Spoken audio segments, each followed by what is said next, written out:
Hello, my name is Bobby Ball, as you all know, and I'd like to thank you for being here tonight and helping me with this project. I'll be speaking to you this evening about antibiotic overuse in food production. And as an introduction to that, I'd like to tell you a story. Just a little over three years ago, I carried my wife into the emergency room for an almost fatal anaphylactic reaction to antibiotics.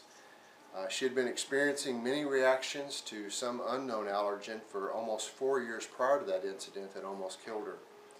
As you can see, someone very close to me has experienced one of the more severe consequences of the widespread overuse of antibiotics in food production. My hope this evening is that you'll see that the overuse of antibiotics has more significance than most people realize and can lead to serious health consequences. Tonight I'd like to give you some specific information about the overuse of antibiotics and also how you can be a part of a market-based solution to this problem. Let's talk a little bit about the overuse of antibiotics. When the average person thinks of antibiotics, they envision a trip to the doctor and a prescription to fill in the pharmacy. But the truth is that 84% of all antibiotics are used in agriculture, and 70% of those were used simply to promote animal growth, not to prevent or to treat illness.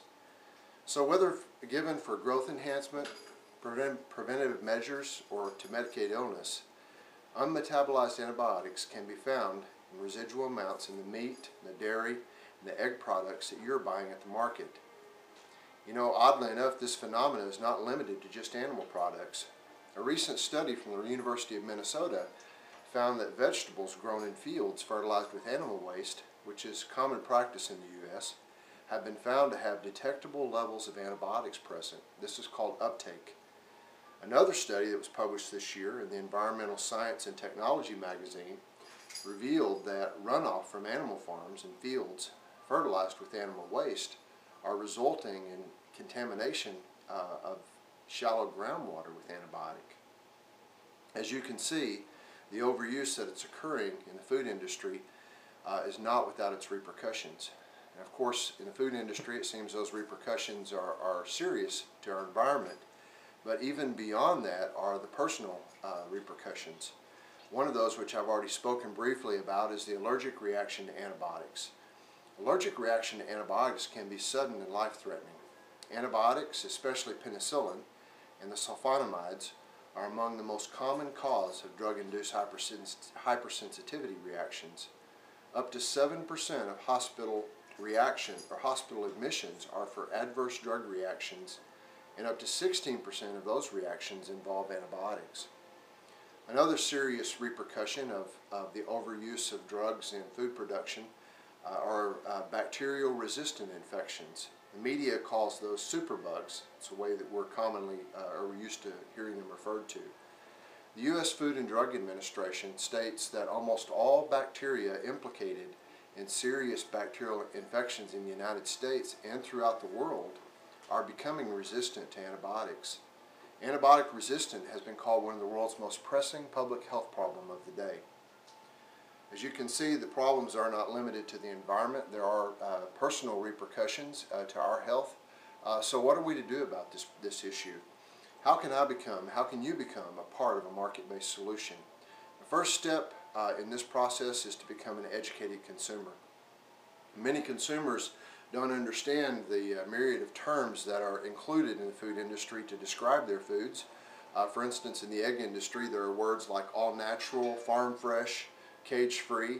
All of those terms are used, and there's no criteria that has been established by regulatory agencies to moderate those. So they're pretty much free to use them any way that they want. It's interesting that the new interest in a green market, if you will, there's a new study that shows wide confusion among consumers about the products aimed at that market. Many mistakenly believe that the word natural is a greener term than organic.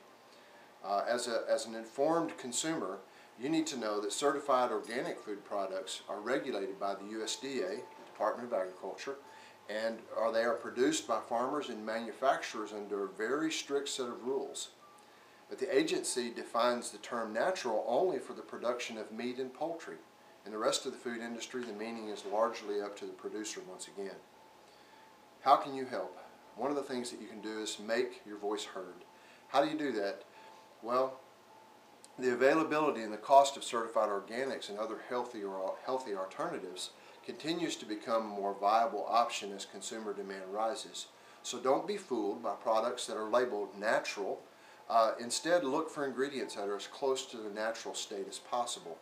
And remember, as you do this, that your choices are creating demand for a cleaner, more natural product. Ask for those healthy products when they're not available. Let your grocer know that as a consumer, you're looking to purchase those products. You can also go to a website called animalwelfare.org, and you can download there 2 sample letters which are intended for distribution to a retail market, or perhaps a letter to a restaurant or restaurants that you frequent. As we conclude, I'd like to reiterate to you the things that I've talked about. Of course, this has had a personal impact in my life, but I want each of you to think about being involved in being a part of that market-based solution. Remember how we do that. We have to let our voice be heard. First, do that by telling others what you've learned tonight. Also, choose to make your food dollar count. As you spend your money, remember that people are listening and watching how you spend that. Also, as you go to the markets, remember that what you don't see there is important also. Request the foods that make sense. I want to finish tonight by reiterating once again, please be a part of the solution. I want to challenge you.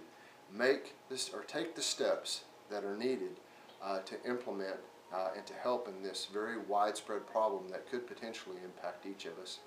Thank you very much tonight for participating in my project.